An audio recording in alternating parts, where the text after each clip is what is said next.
Everyone, welcome to my channel. So guys, आज की ये क्लास बहुत इंपॉर्टेंट होने वाली है आप सभी के लिए, स्पेशली बीए प्रोग्राम वाले स्टूडेंट्स के लिए। बिकॉज गाइस, आज की इस क्लास के अंदर हम डिस्कस करने वाले हैं आप लोगों के पॉलिटिकल साइंस सब्जेक्ट के बारे में, जिसका नाम है comparative government and politics. So guys, BA programme वाले स्टूडेंट्स के पास ये सब्जेक्ट है थर्ड सेमेस्टर के अंदर एंड बहुत ज़्यादा इंपॉर्टेंट सब्जेक्ट है गाइस ये आपका। सो गाइज, आज मैं आप लोगों को इसी सब्जेक्ट का एक इंपॉर्टेंट टॉपिक कवर कराने वाली हूँ। सो गाइज, चलिए फटाफट से हम देखना स्टार्ट करते हैं कि आज की इस क्लास के अंदर हम क्या कवर करने वाले हैं। सो गाइज, आज की इस क्लास के अंदर मैं आप लोगों को कवर कराने वाली हूँ तुलनात्मक राजनीति के बारे में।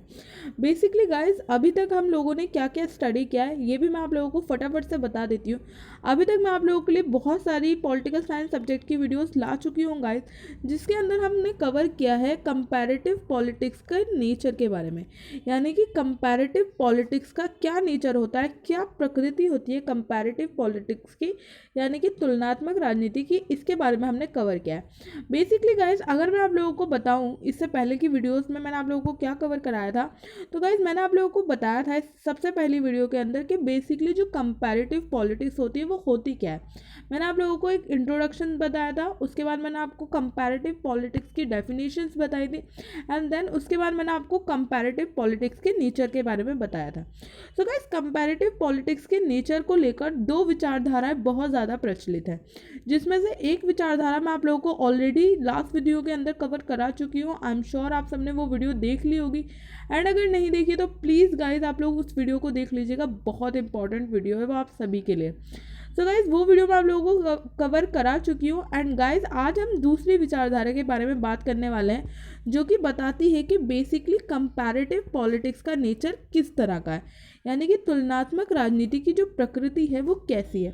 तो गाइज चलिए फटाफट से हम एक वन बाय वन करके सारे पॉइंट्स को डिस्कस करना स्टार्ट करते हैं। इसके अलावा गाइज आप लोग ऊपर आई बटन ज़रूर चेक कीजिएगा, उसके अंदर मैं आप लोगों को इससे पहले की जितनी भी वीडियोज़ मैंने आप लोगों को कराई हैं उन सब का लिंक ऊपर देने वाली हूँ, तो आप लोग एक बार आई बटन में ज़रूर चेक कीजिएगा। So guys, I am sure आप लोगों को सारी चीज़ें अच्छे से क्लियर हो गई होंगी। चलिए गाइज, हम फटाफट से वन बाय वन करके सारे पॉइंट्स को देखना शुरू करते हैं। तो गाइज, आज की इस क्लास के अंदर हम जिस पॉइंट के बारे में डिस्कस करने वाले हैं वो अनुप्रास या क्षैतिज तुलनात्मक अध्ययन के रूप में। सो गाइज, ये कंपैरेटिव पॉलिटिक्स से रिलेटेड एक विचारधारा है जिसके थ्रू हम कंपैरेटिव पॉलिटिक्स के नेचर को समझने की कोशिश करते हैं, यानी कि तुलनात्मक राजनीति की प्रकृति को समझने की कोशिश करते हैं। गाइज, ये पॉइंट नंबर सेकंड है। पॉइंट फर्स्ट मैं आप लोगों को ऑलरेडी कवर करा चुकी हूँ, आप लोग प्लीज़ उस वीडियो को ज़रूर देख लीजिएगा, वो पॉइंट भी आप लोगों के लिए बहुत इंपॉर्टेंट है। एंड गाइज, आज की इस वीडियो में ये जो पॉइंट मैं आपके साथ डिस्कस कर रही हूँ तो मोस्ट इंपॉर्टेंट पॉइंट है। सो गाइज, चलिए फटाफट से हम डिस्कस करना शुरू करते हैं। सो गाइज, यहाँ पे बताया गया है कि इस धारणा के समर्थकों का कहना है कि तुलनात्मक राजनीति तो राष्ट्रीय सरकारों की क्षैतिज तुलना है। ऐसी तुलना ही वास्तविक अध्ययन का आधार है और राजनीतिक व्यवहार को समझने में सहायक सिद्ध होती है। इस प्रकार की तुलना एक देश की राष्ट्रीय सरकार में भी हो सकती है और दूसरे देश की राष्ट्रीय सरकार के साथ। बेसिकली हमारे फर्स्ट पॉइंट के अंदर बताया गया है कि तुलनात्मक राजनीति में जो इस विचारधारा के समर्थक हैं, यानी कि क्षैतिज तुलनात्मक अध्ययन, ये जो विचारधारा है, जो इस विचारधारा के समर्थक हैं, उनका कहना यह है कि जो कंपैरेटिव पॉलिटिक्स है, यानी कि तुलनात्मक राजनीति है, वो राष्ट्रीय सरकारों की क्षैतिज तुलना है, यानी कि उनकी क्षैतिज तुलना की जाती है इसके अंदर। ऐसी ही तुलना वास्तविक तुलना का आधार है। यानी कि गाइस, ये जो विचारधारा है, इस विचारधारा को मानने वाले लोग कहते हैं कि जो हमारी विचारधारा है वही तुलनात्मक राजनीति की जो वास्तविकता है उसको समझने का मूलभूत आधार है। तो गाइस, इस तरह से इसके अंदर बताया गया है कि इस प्रकार की तुलना एक देश की राष्ट्रीय सरकार में भी हो सकती है और दूसरे देश की राष्ट्रीय सरकारों के साथ भी। यानी कि गाइस, अगर हम इस वाले पॉइंट की बात करते हैं तो गाइस, इस पॉइंट के अंदर हम एक ही देश की राष्ट्रीय सरकार की तुलना उसी देश की अन्य राष्ट्रीय सरकार की तुलना से कर सकते हैं। जैसे कि अगर मैं आप लोगों को एक एग्जाम्पल के तौर पर बताऊं, तो आज जब हम हमारे इंडिया की पॉलिटिक्स की बात करते हैं तो अभी राइट नाउ सेंट्रल गवर्नमेंट जो है वो मोदी गवर्नमेंट है, तो हम मोदी गवर्नमेंट की जो तुलना करते हैं वो कांग्रेस के साथ करते हैं। तो इस तरह से हम एक ही देश की राष्ट्रीय सरकार की तुलना दूसरी सरकार के साथ करते हैं। या फिर अगर हम बात करें दूसरे एग्जाम्पल के थ्रू मैं आप लोगों को एक और चीज़ समझाऊँ, तो गाइस आज के टाइम में हम हमारे देश की तुलना अमेरिका के साथ भी करते हैं। तो इस तरह से इस वाली विचारधारा के अंदर जो लोग हैं वो कहते हैं कि या तो हम हमारे ही देश की राष्ट्रीय सरकार की तुलना हमारे ही देश की दूसरी सरकारों के साथ करें, या फिर हमारे देश की तुलना किसी दूसरे देश के साथ करें। So guys I am sure आपको पॉइंट क्लियर हो गया होगा। चलिए हम बढ़ते हैं हमारे नेक्स्ट पॉइंट की तरफ। गाइज हमारा नेक्स्ट पॉइंट है, ये तुलना समय और भौगोलिक सीमाओं से परे है। इसके द्वारा एक देश की राजनीतिक व्यवहार का एक देश की राजनीतिक व्यवस्था का राजनीतिक व्यवहार भी समझा जा सकता है और दूसरे देश को राजनीतिक व्यवस्था के राजनीतिक व्यवहार से उसकी तुलना भी की जा सकती है। तो गाइस सेकंड पॉइंट के अंदर बताया गया है कि ये तुलना भौगोलिक सीमाओं से परे है। यानी कि जब हम इस तरह की तुलना करने बैठते हैं, यानी कि जब हम तुलनात्मक राजनीति की बात करते हैं, कंपैरेटिव पॉलिटिक्स की बात करते हैं, तो उसके अंदर कोई भी भौगोलिक सीमा हमारे आड़े नहीं आ सकती। हम हमारे देश की तुलना किसी भी कंट्री के साथ कर सकते हैं वर्ल्ड के अंदर। इसके अंदर कोई भी भौगोलिक सीमाओं का लेना देना नहीं है। यानी कि हमारे ऊपर कोई भी ऐसा प्रतिबंध नहीं है कि हम हमारे देश की तुलना सिर्फ इन देशों के साथ कर सकते हैं। नहीं, हम विश्व के किसी भी देश के साथ अपनी तुलना कर सकते हैं। सो गाइज ये पॉइंट आपको ध्यान रखना है। इसके साथ ही गाइज यहाँ पे बताया गया है कि इसके द्वारा एक देश की राजनीतिक व्यवस्था का राजनीतिक व्यवहार भी समझा जा सकता है। यानी कि उस देश की जो राजनीतिक व्यवस्था है वो किस तरह से काम करती है, किस तरह से फंक्शन करती है, किस तरह से व्यवहार करती है, इसको समझा जा सकता है। गाइस इसका एग्जाम्पल आप कुछ इस तरह से समझेंगे कि अभी की अगर हम राइट नाउ की बात करते हैं, तो हमारे इंडिया के अंदर अगर कोई बिजनेसमैन है और वो कोई बिजनेस इस्टेब्लिश करना चाहता है, तो उसको काफ़ी सारे प्रोसीजर्स से गुजरना पड़ता है।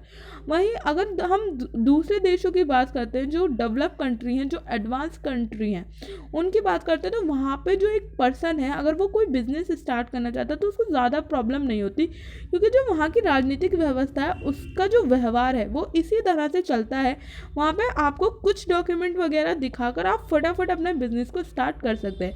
मतलब अगर हम उसका कंपैरिजन इंडिया से करें, तो इंडिया के कंपैरिजन में जो डेवलप कंट्रीज है वहाँ पे कम टाइम लगता है बिजनेस स्टार्ट करने में। सो गाइज इस तरह से आप लोग एग्जाम्पल के थ्रू इस चीज़ को समझ सकते हैं। गाइज देखिए, ये टॉपिक आपको थोड़ा सा बोरिंग लग सकता है, लेकिन अगर आप इसको आज की यानी कि अपनी डे टू डे लाइफ से कनेक्ट करेंगे तो आप लोगों को समझने में बहुत ज़्यादा ईजी रहेगा। तो गाइस सेकंड पॉइंट के अंदर यही बताया गया है कि राजनीतिक व्यवस्था के व्यवहार को समझने में ये विचारधारा हमारी हेल्प करती है। इसके अलावा दूसरे देशों की राजनीतिक व्यवस्था के राजनीतिक व्यवहार से तुलना भी करती है। तो गाइस तुलना वाला पॉइंट मैंने आप लोगों को ऑलरेडी क्लियर कर दिया कि अगर हम बिजनेस के मामले में तुलना करते हैं तो हमारे इंडिया में ज़्यादा टाइम लगता है, लेकिन जो डेवलप जो एडवांस कंट्री है वहाँ पर कम टाइम लगता है। So guys I am sure आपको अच्छे से क्लियर हो गई होगी। चलिए हम बढ़ते हैं हमारे थर्ड पॉइंट की तरफ। गाइस हमारे थर्ड पॉइंट के अंदर बताया गया है कि यही धारणा तुलनात्मक राजनीति की वास्तविक प्रकृति को समझने में मददगार साबित होती है। इसमें तुलना एक राष्ट्र की केंद्रीय सरकार के बीच ऐतिहासिक आधार पर भी हो सकती है और समाजकीय आधार पर भी एक देश की राष्ट्रीय सरकार की तुलना दूसरे देश की राष्ट्रीय सरकारों के साथ भी हो सकती है। ऐतिहासिक आधार पर एक देश की राष्ट्रीय सरकार की इसी देश की भूतकालीन राष्ट्रीय सरकार के साथ तुलना की जा सकती है। इस प्रकार की तुलना वर्तमान राजनीतिक व्यवहार की प्रकृति को समझने में सहायक होती है। तो गाइस हमारे थर्ड पॉइंट के अंदर हमें यह बताया गया है कि अगर हम इस वाली विचारधारा की बात करते हैं जिसके बारे में हम राइट नाउ पढ़ रहे हैं, तो ये विचारधारा तुलनात्मक राजनीति की वास्तविक प्रकृति को समझने में मददगार है। सबसे पहली चीज़ तो ये ज़्यादा हेल्पफुल है इससे पहले वाले पॉइंट्स हैं। इसके अलावा इसमें जो तुलना करने के जो तरीके हैं वो दो आधार पर हैं, एक ऐतिहासिक आधार पर, दूसरा समाजकीय आधार पर। यानी कि गाइस अगर हम ऐतिहासिक आधार पर तुलना करने की बात करते हैं तो या तो हम इस तरह से तुलना कर सकते हैं कि एक देश की भूतकालीन गवर्नमेंट के साथ हम हमारी भूतकालीन गवर्नमेंट की तुलना कर सकते हैं। यानी कि फॉर एग्जांपल मैं आपको फिर से एग्जांपल के थ्रू समझाती हूँ। गाइस मोदी गवर्नमेंट के आने से पहले हमारे इंडिया के अंदर कांग्रेस गवर्नमेंट थी, तो हम कांग्रेस गवर्नमेंट की तुलना राइट नाउ जो अमेरिका की पुरानी गवर्नमेंट थी, जैसे कि अभी राइट नाउ वहाँ पे डोनाल्ड ट्रम्प की सरकार थी, तो हम ओबामा की गवर्नमेंट के साथ कर सकते हैं।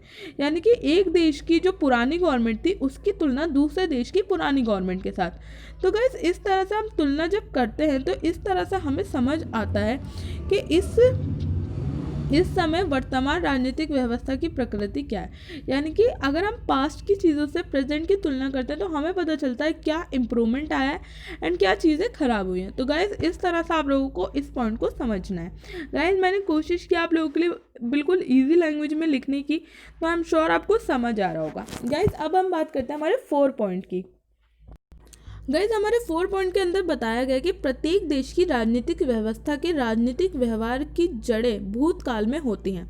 उदाहरण के लिए भारत की राजनीतिक व्यवस्था तथा राजनीतिक व्यवहार की जड़ें प्राचीन, मध्य व ब्रिटिश शासन के अंतर्गत ढूंढी जा सकती हैं। भारतीय राजनीतिक व्यवस्था में आज भी ब्रिटिश शासन काल के अनेक तत्व मौजूद हैं, जो वर्तमान राजनीतिक व्यवस्था और राजनीतिक व्यवहार के महत्वपूर्ण अंग हैं। सो गाइस यहाँ पे बहुत अच्छा एग्जाम्पल देकर आप लोगों को समझाने की कोशिश की गई है कि प्रत्येक देश की राजनीतिक व्यवस्था के राजनीतिक व्यवहार की तुलना जो जड़ें होती हैं उसकी भूतकाल में होती हैं। यानी कि किसी भी देश की राजनीतिक व्यवस्था का जो व्यवहार है उसकी जो जड़ें होती हैं वो भूतकाल में होती हैं, यानी कि पास्ट के अंदर होती हैं। एग्जाम्पल के तौर पे यहाँ पे इंडिया का एग्जाम्पल लिया गया है कि अगर हम एग्जाम्पल देखें तो हमारा जो भारत है इसकी जो राइट नाउ की राजनीतिक व्यवस्था है, जिस तरह से हमारी राजनीतिक व्यवस्था आज व्यवहार करती है, इसकी जड़ें हमें कहाँ मिलती है? मध्य व ब्रिटिश शासन के अंतर्गत। गाइज आप लोगों को पता है कि 1947 से यानी कि इंडिपेंडेंस से पहले हमारे ऊपर ब्रिटिश गवर्नमेंट ने शासन किया है, हमारे ऊपर राज किया है, हमें गुलाम बना रखा था। तो गाइज उस टाइम पे उन लोगों ने बहुत सारे चेंजेस किया हमारे इंडिया के अंदर, नए नए लॉज लाए, नई नई चीज़ें बनवाई। तो कहीं ना कहीं वो चीज़ें, वो लॉज आज भी हमारे लिए आते हैं। सो गाइज इस तरह से जब हम बात करते हैं तो भारतीय राजनीति की व्यवस्था हमें आज की ब्रिटिश शासन काल में देखने को मिलती है, जिसके अनेक तत्व आज भी हमारी राजनीतिक व्यवस्था के व्यवहार में दिखते हैं। सो गाइज ये चीज़ें आप लोगों को इस तरह से ध्यान में रखनी है एग्जाम्पल के थ्रू। आई एम श्योर आपको समझ आया होगा गाइज। तो गाइज अब हम बढ़ते हैं हमारे 5th पॉइंट की तरफ। गाइज हमारा 5th पॉइंट है, इस प्रकार की तुलना समान संस्कृति व सभ्यता वाले राज्यों के शासन व्यवस्था व राजनीतिक व्यवहार को समझने में तो ठीक है, लेकिन अलग प्रकार की सभ्यता व संस्कृति वाले राज्यों के शासन व्यवस्था व राजनीतिक व्यवहार को समझने में परेशानी पैदा करते हैं। इसीलिए इस प्रकार की तुलना सीमित है। सो गाइज यहाँ पे बताया गया है कि जो अभी हमने ऊपर बात की, यानी कि ऐतिहासिक आधार पे जो हम कंपैरिजन की बात कर रहे थे, वो कंपैरिजन जो समान संस्कृति व सभ्यता वाले देश हैं या राज्य हैं, बेसिकली गाइज यह राज्य से मतलब देश ही है, राज्य हैं, यानी कि जो समान संस्कृति और सभ्यता वाले देश हैं उनके लिए तो ये कंपैरिजन ठीक है। इस तरह के तरीके से, यानी कि भूतकालीन तरीके से समान संस्कृति वाले देशों की कंपैरिजन तो हम कर सकते हैं, लेकिन जो अलग सभ्यता है, जैसे कि अगर मैं बात करूं हमारे इंडिया की सभ्यता और हमारे इंडिया की सभ्यता से कोई बिल्कुल ही डिफरेंट सभ्यता पे अगर हम पहुंच जाएं, तो इस तरह से हम दो डिफरेंट चीज़ों का कंपैरिजन नहीं कर सकते। हम कंपैरिजन कब कर सकते हैं? जब हमारे पास दो समान चीज़ें हों। गाइज आप लोगों ने जब भी हिस्ट्री पढ़ी होगी कभी इससे पहले, तो अक्सर आप लोगों ने देखा होगा जब हम इंडस वैली सिविलाइजेशन के बारे में पढ़ते हैं तो वहाँ पे हम हमारे इंडस वैली सिविलाइजेशन का जो comparison most of the time करते हैं वो करते हैं हम मेसोपोटामिया की सभ्यता से। सो गाइज हम इंडस वैली सिविलाइजेशन के कंपैरिजन मेसोपोटामिया से इसलिए करते हैं क्योंकि कहीं ना कहीं दोनों सभ्यताओं में सिमिलैरिटी हमें पता चलती है। सो इसीलिए गाइज यहाँ पे इस पॉइंट के अंदर 5th पॉइंट के अंदर यही बताया गया है कि हम डिफरेंट चीज़ों के बीच में कंपैरिजन नहीं कर सकते। डिफरेंट संस्कृति सभ्यता वाले देश से हम हमारे देश का कंपैरिजन नहीं कर सकते।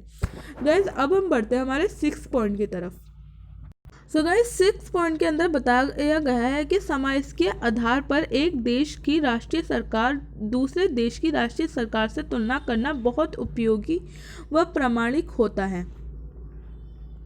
बेलेंडल ने इस तुलनात्मक अध्ययन में सबसे उपयोगी व प्रामाणिक माना है। उसने लिखा है कि हमारे आसपास तुलनात्मक सरकारों के अध्ययन का केवल एक ही दृष्टिकोण शेष है और वह है समकालीन विश्व की राजनीतिक व्यवस्थाओं से संबंधित राष्ट्रीय सरकारों का राष्ट्रीय सीमाओं के आर पार अध्ययन।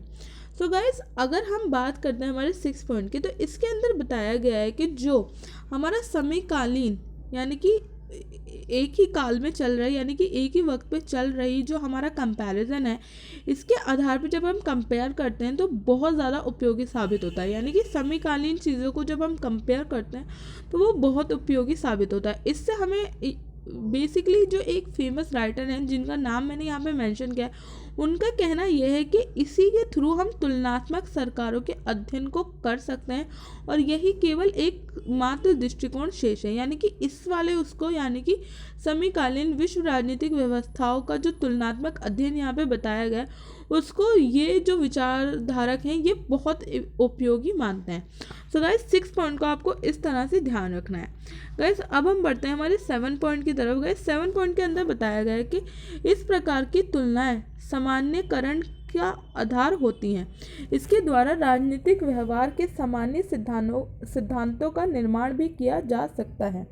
यानी कि गाइस, जो हमने समकालीन तुलना की बात की, उस तुलना का जो फ़ायदा है वो ये है कि इसके द्वारा हम सामान्यकरण आधार बना सकते हैं, यानी कि सामान्य आधार बना सकते हैं कंपैरिजन के लिए, जिससे हम राजनीतिक व्यवहार के समान सिद्धांतों का निर्माण कर सकते हैं। सो गाइस, इस तरह से आप लोगों को इन पॉइंट्स को ध्यान रखना है। इसके बाद गाइस, आप लोगों के लिए जो 8th पॉइंट है वो इस 8th पॉइंट के अंदर जो बताया गया है वो ये है कि इससे राजनीतिक संस्थानों व उनके राजनीतिक व्यवहारों को सरलता से समझा जा सकता है। इस प्रकार की तुलना ही सर्वश्रेष्ठ व प्रामाणिक होती है। यानी कि समकालीन तुलना ही सर्वश्रेष्ठ और प्रामाणिक होती है। तो गाइज, यहाँ पे ये जो पॉइंट नंबर 8 है, इसके अलावा पॉइंट नंबर 7 है। इन दोनों पॉइंट के अंदर कौन सी कंपैरिजन की बात की गई है? समकालीन कंपैरिजन की, यानी कि समकालीन कंपैरिजन की बात की गई है। तो गाइस, समकालीन कंपैरिजन को आपको ध्यान रखना है। अब बढ़ते हैं हम हमारे 9 पॉइंट की तरफ। गाइस, हमारे 9 पॉइंट के अंदर बताया गया है कि इस प्रकार तुलनात्मक राजनीति की प्रकृति संबंधित अध्ययन से स्पष्ट हो जाता है कि ये एक दूसरे के पूरक हैं और राजनीतिक व्यवस्थाओं की कार्यप्रणाली व उनके व्यवहार को समझने में सहायक हैं। इसके द्वारा राजनीतिक व्यवहार में समानताएं व असमानताओं को समझकर तुलनात्मक राजनीति के बारे में सामान्य सिद्धांतों का निर्माण किया जा सकता है। सो गाइस, 9 पॉइंट के अंदर बताया गया है कि जो हमारा 2nd पॉइंट है, जिसके बारे में अभी राइट नाउ हम डिस्कस कर रहे हैं, और इससे पहले का जो पॉइंट नंबर हमारा 1st था, जब हम इन दोनों को आपस में रखकर देखते हैं तो पता चलता है कि ये दोनों एक दूसरे के पूरक हैं, यानी कि एक दूसरे से बिल्कुल अपोजिट हैं।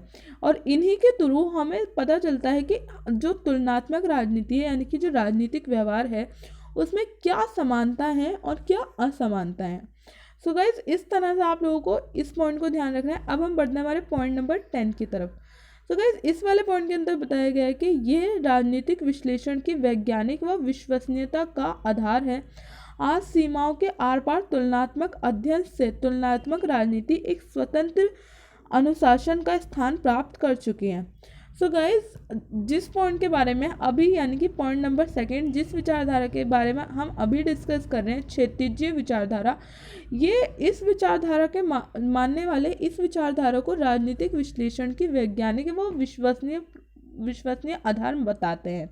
उनका कहना है कि जो क्षैतिज विचारधारा है, ये वैज्ञानिक और विश्वसनीयता वाला आधार है, जिसके थ्रू हम सीमाओं के आर पार तुलनात्मक अध्ययन करके राजनीति एक स्वतंत्र अनुशासन का स्थान प्राप्त कर चुकी है। यानी कि इसके थ्रू, यानी कि जो हमारा 2nd पॉइंट है, क्षैतिज विचारधारा, उसके थ्रू जब हम अध्ययन करते हैं, तुलना करते हैं, तो गाइस, उसके थ्रू जो राजनीति है वो एक स्वतंत्र अनुशासन का स्थान प्राप्त कर चुकी है। आई एम श्योर गाइस, आपको समझ आ गया होगा। गाइस, अब हम बढ़ते हैं हमारे पॉइंट नंबर 11 की तरफ। गाइस, हमारे पॉइंट नंबर 11 के अंदर बताया गया है कि राजनीतिक विज्ञान की महत्वपूर्ण शाखा होने के बावजूद भी राजनीतिक संस्थानों के साथ साथ गैर राजनीतिक संस्थानों व उनके राजनीतिक व्यवहार को प्रभावित करने वाले तत्वों का भी अध्ययन किया जाता है। यही तुलनात्मक राजनीति की वास्तविक प्रकृति है। तो गाइज यहाँ पे बताया गया है कि जो तुलनात्मक राजनीति की जब हम वास्तविक प्रकृति की बात करते हैं तो उसके अंदर न केवल राजनीतिक संस्थाओं के बारे में डिस्कस किया जाता है बल्कि गैर राजनीतिक संस्थाओं के बारे में भी डिस्कस किया जाता है। बेसिकली गाइज जो हमारी फर्स्ट विचारधारा थी उसके अंदर यानी कि लंबतामक विचारधारा के अंदर सिर्फ और सिर्फ जो राजनीतिक संस्थाएं हैं उनके ऊपर फोकस किया जाता था, लेकिन जो हमारी दूसरी विचारधारा है यानी कि क्षैतिज विचारधारा उसके अंदर गैर राजनीतिक संस्थानों पर भी फोकस किया जाता है और गैर राजनीतिक संस्थानों का अध्ययन करने के बाद ही हम तुलनात्मक राजनीति की वास्तविक प्रकृति को समझ सकते हैं। सो गाइज ये इस तरह से सारे पॉइंट हमारे फिनिश होते हैं। आई एम श्योर गाइज आप लोगों को सारे पॉइंट क्लियर हो गए होंगे। हो सकता है गाइज आप लोगों को कहीं पे थोड़ी सी दिक्कत आई हो, तो गाइज आप लोग परेशान मत होइए। 1 से 2 बार आप लोग जब खुद से इस आंसर को पढ़ेंगे वीडियो को पॉज करके, आप लोगों को सारी चीज़ें अच्छे से क्लियर हो जाएंगी। सो गाइज उम्मीद करती हूँ कि आज की ये क्लास आप लोगों के लिए हेल्पफुल रहेगी। अगर ये क्लास आप लोगों के लिए हेल्पफुल रही हो गाइज सो प्लीज़ इस वीडियो को लाइक कीजिएगा, अपने दोस्तों के साथ शेयर कीजिएगा और चैनल पर पहली बार आए तो चैनल को सब्सक्राइब करना मत भूलिएगा। तो गाइज आज की इस क्लास में बस इतना ही। मिलती हूँ मैं आप सबसे अपनी नेक्स्ट क्लास के अंदर, तब तक के लिए थैंक यू सो मच।